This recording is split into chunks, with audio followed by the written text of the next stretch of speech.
किसी कर्मचारी को दिक्कत ना आने दे, जो दिक्कत आने देगा उसको दिक्कत हो जाएगी। चैनल के माध्यम से वो सभी कर्मचारियों को एक प्रोसीजर बताना चाहता हूँ कि ये पक्के कैसे होंगे। ईएसआई का जो मुद्दा है वो एक्चुअली मुद्दा है नहीं, पता नहीं क्यों बनाया जा रहा है। नमस्कार, आप देख रहे हैं जेएनएन न्यूज़ और मैं राजेश्वर चौहान। आज बुधवार है। अब आप सोचेंगे क्यों बता रहा हूँ। बुधवार को सिविक सेंटर में चेयरमैन साहब लोगों के हित की सुनवाई करते हैं और ये 7वां हफ्ता है। अब वही सवाल जो आपके आते हैं फिर पूछने आया हूँ। डिमांड बढ़ गई है, कोई कहता है राजस्थान भेज दीजिए, कोई कहता है हरियाणा, कोई कहीं कहीं से आ रहे हैं लोगों के। तो इनसे जवाब लेंगे कि सर कहाँ जाएंगे आप। बहुत बहुत स्वागत है सर आपका। सबसे पहले आपको बधाई, जो आप काम कर रहे हैं इससे लोगों में उम्मीद जग गई है और आपकी डिमांड बढ़ गई है। पूरे देश में लोग कह रहे हैं कि हमारे यहाँ भेजो, हमारे यहाँ भेजो। बेचारों को उम्मीद है कि शायद ये आ जाए तो हमारा भी कल्याण हो जाएगा। दिल्ली में ही काम करना है और जब तक संगठन और पार्टी हमें जो सा काम देगी हमें वो करना है।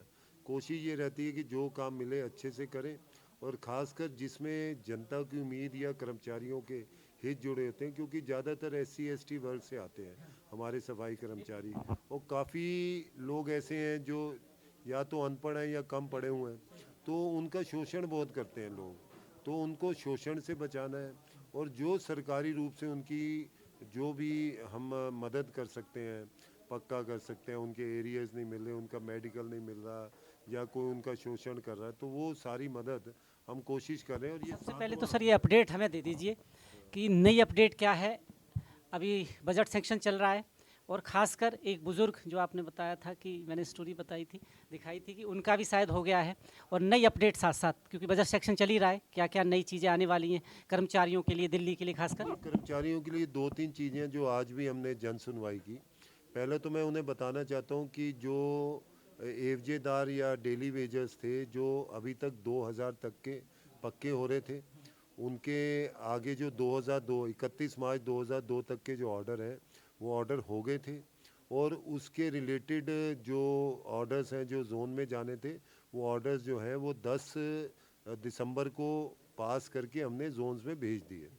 तो अब कर्मचारियों को एकदम हो रहा है कि भाई बस पक्के हो जाए, तो मेरा उनसे कहना है थोड़ा धैर्य रखना पड़ेगा, क्योंकि उनकी सीनियरिटी की लिस्ट बन रही है और इस सारे प्रोसेस में 2 से 3 महीने लगेंगे और उसके बाद उनकी फाइलें आनी शुरू होंगी। तो इसमें थोड़ा धैर्य रखें, लेकिन हम और फास्ट करवाएंगे। आप ये कह रहे तो हैं जो उस पीरियड के बीच जिनके भी नाम आते हैं वो घबराएं नहीं कि हमारा नहीं आया, मतलब सबका नंबर आएगा धीरे धीरे जैसे। 31 मार्च 2002 तक के सब पास हो गए। किसी कर्मचारी को ज़्यादा मेहनत करने, सिर्फ अपने जोन में अपनी फाइल या जो भी उनको आगे भेज रहा है उस पर थोड़ा सा नज़र रखें। क्वेश्चन ये आ रहा है जो मुझे लिखा जा रहा है कि आपने बोला है कि जौन से फाइल भेजें, पर कई जोनों में कह रहे हैं कि हमारे पास ऐसा अभी कोई ऑर्डर नहीं है भेजने का। तो क्या आप लिस्ट भेजते हैं उनको नामों की या वो आपको भेजेंगे? ये कन्फ्यूजन चल रहा है। हम तो उन्हें ऑर्डर भेजते हैं और उन्हें डेट्स भेजते हैं कि 31 मार्च 2002 तक के जो कर्मचारी हैं वो आपने पक्के करने हैं। अब उनका काम शुरू होता है, लिस्ट वो भेजते हैं। तो जो भी अधिकारी बोले कि हमारे पास ऑर्डर नहीं आए हैं, उनका सिर्फ नाम नोट कर लो और जब बुधवार आता है मुझे उसका नाम और फ़ोन नंबर दे दो।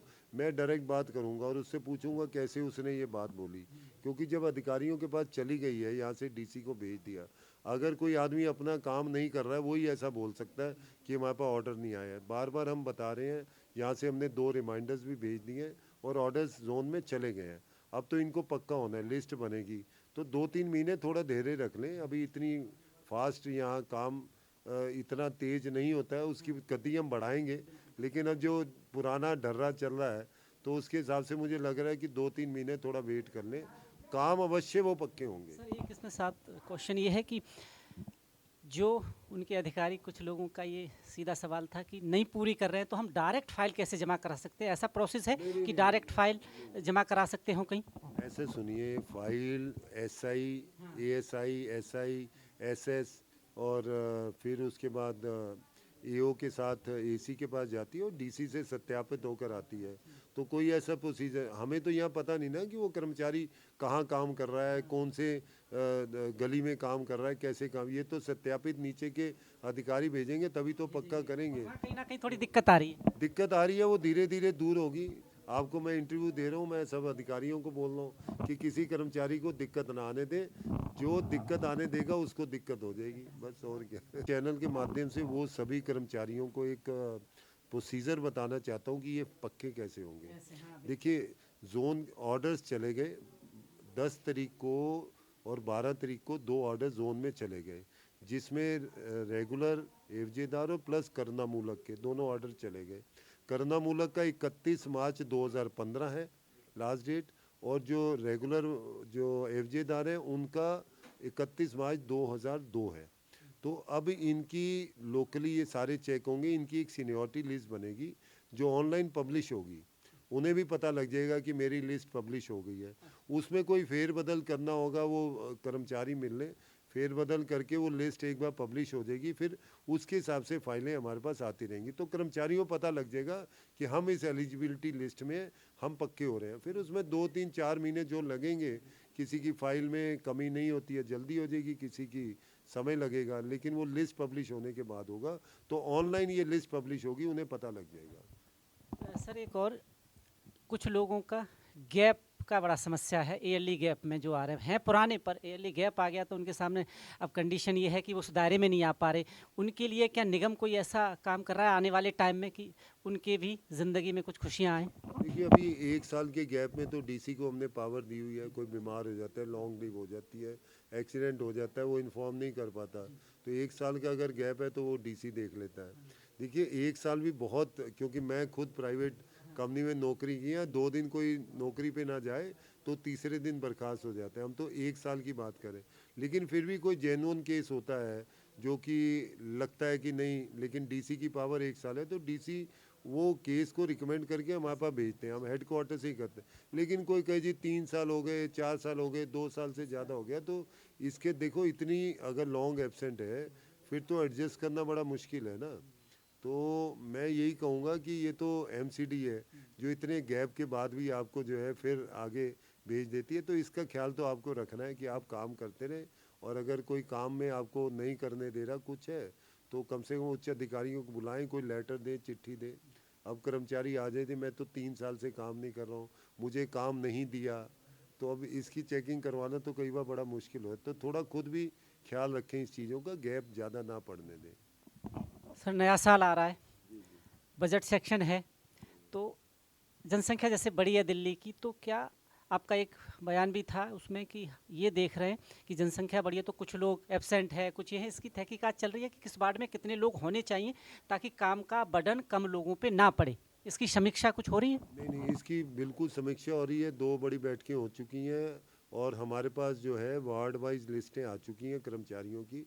उसकी हम स्क्रूटनी कर रहे हैं कि कितने सैंक्शन पोस्ट थी, कितने अभी काम कर रहे हैं, कितने लॉन्ग एब्सेंट हैं, कितने टर्मिनेट हो चुके हैं, कितने जो है दूसरे विभागों में काम कर रहे हैं। तो ये इसका सारा खोजबीन चल रही है, और आने वाले साल में इस पे तेज़ी से काम करके, और अगर हमारे पास गैप आता है कि भाई इतनी सैंक्शन पोस्ट है, कर्मचारियों की कमी है ज़्यादा, तो वो हम उसको इमीडिएटली फिल करेंगे। उसमें कमिश्नर साहब से भी और मेयर साहब से भी बात हो चुकी है, हमें एक रिपोर्ट पे काम चल रहा है, क्योंकि 62,000 कर्मचारी टोटल 65,000 के करीब हैं जो मेरी नॉलेज में है।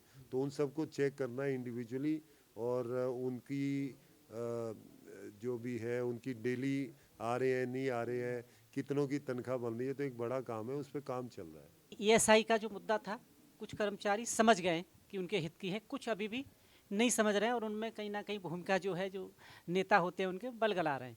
इस पे एक बार और आप उनको सचेत करिए कि हकीकत क्या है। देखिए, ईएसआई का जो मुद्दा है वो एक्चुअली मुद्दा है नहीं, पता नहीं क्यों बनाया जा रहा है, और जिनको लेना लें, जिनको नहीं लेना ना लें। हमारी तरफ से तो कोई प्रेशर नहीं है, ना कोई अधिकारी उन्हें जोर ज़बरदस्ती कर रहा है, क्योंकि उसमें उनकी जो तनख्वाह का 4 साढ़े 4% उनको कटवाना पड़ेगा, और उसमें उनका कार्ड बन जाएगा। ईएसआई हॉस्पिटल में, जो ईएसआई के हॉस्पिटल हैं उनमें उनको फ्री इलाज मिलेगा, और उसके अलावा जो इंश्योरेंस के बेनिफिट हैं। तो किसी ने लेना ले, ना लेना ना ले, मतलब हमारी तरफ से तो कोई मुद्दा है नहीं। ये एक सरकारी तौर पर एक फैसिलिटी है, भारत सरकार की एजेंसी है, वो प्राइवेट ऑर्गेनाइजेशंस को भी ये फैसिलिटी देती है, सरकार में जो कच्चे हैं उनको भी फैसिलिटी देती है। तो ये मुद्दा नहीं है। मैं ऑन रिकॉर्ड बोल रहा हूँ कि जो कर्मचारी कच्चा है, जिसके पास ईएसआई का कार्ड है, पक्का होते टाइम उसमें कोई व्यवधान नहीं आएगा, कोई दिक्कत नहीं आएगी। मैं ऑन रिकॉर्ड बोल रहा हूँ। लेकिन जो उन्हें जो भी समझा रहे हैं, देखिए वो ईश्वर जानता है कि वो झूठ बोल रहे हैं सच बोल रहे हैं। मैं किसी को जोर ज़बरदस्ती नहीं कर सकता। मैं तो अपनी बात कर सकता हूँ कि जो भी कर्मचारी ईएसआई का कार्ड ले लेगा कच्चा, पक्के होने में कोई व्यवधान नहीं है। ऐसा कोई केस हुआ हो तो मेरे पास ले आओ, हम देख लेंगे। कोई केस हुआ ही नहीं, ऐसा कोई अभी तक हुआ नहीं है। लेकिन अब वो शेर आ गया, उसका हुआ क्रिएट किया जा रहा है। तो मुझे लगता है कि ऐसा काम नहीं करना चाहिए। हाँ, जेन्युइन अगर किसी की कोई दिक्कत है, कोई परेशानी है, कोई ऐसा केस आया तो लेकर आओ ना हमारे पास। हमारे पास तो आज तक कोई ऐसा केस आया नहीं कि ऐसा ही कार्ड है, पक्का होना था जी, पक्का नहीं हो पा रहा है। तो क्या क्या बताऊँ मैं इसमें। बहुत बहुत धन्यवाद सर बात करने के लिए। ये और भी सर कुछ और मुद्दे हो तो आप बता सकते हैं। देखिए, मैं ये बताना चाहता हूँ कि अलग अलग चैनल्स, अलग अलग व्यक्ति जो हम जन सुनवाई करते हैं, उसमें लेफ़्ट आउट केसेस काफ़ी आ रहे हैं। क्योंकि पीछे छूट गया जी, मैं 98 का हूँ, 97 का हूँ, 99 का। तो मैं आपको बताना चाहता हूँ, ऐसे केसेस में हम लगातार काम कर रहे हैं और उनके ऑर्डर्स निकाल रहे हैं। और अभी इस महीने हमने 190 ऐसे जो व्यक्ति थे जो लेफ्ट आउट थे, उनके ऑर्डर्स निकाल के दे दिए। 120 एक बार में निकाले, 20 करुणामूलक निकाले, फिर हमने 50 और निकाले। और इसमें 2-3 केसेस वो थे कि जो हफ्ते 10 दिन के अंदर जो रिटायर हो रहे थे।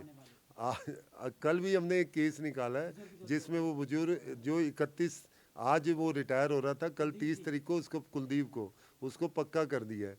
तो बिल्कुल बहुत ध्यान रख रहे हैं हम, और खासकर लेफ्ट आउट केसेस पर ही इस समय ज़्यादा काम चल रहा है। तो 190 लेफ्ट आउट केसेस इस महीने भी हमने पक्के किए हैं, उनके ऑर्डर्स निकाल दिए हैं। और कुलदीप जो है वो उसमें से था जो 31 दिसंबर को रिटायर हो रहा था जी। बहुत बहुत धन्यवाद सर जानकारी के लिए। जी रेम्स कमेटी चेयरमैन संदीप कपूर जी थे। सारे सवाल जो आपके थे मैंने आंसर लिया और उन्होंने पूरे विश्वास के साथ आपको हर बात रखी।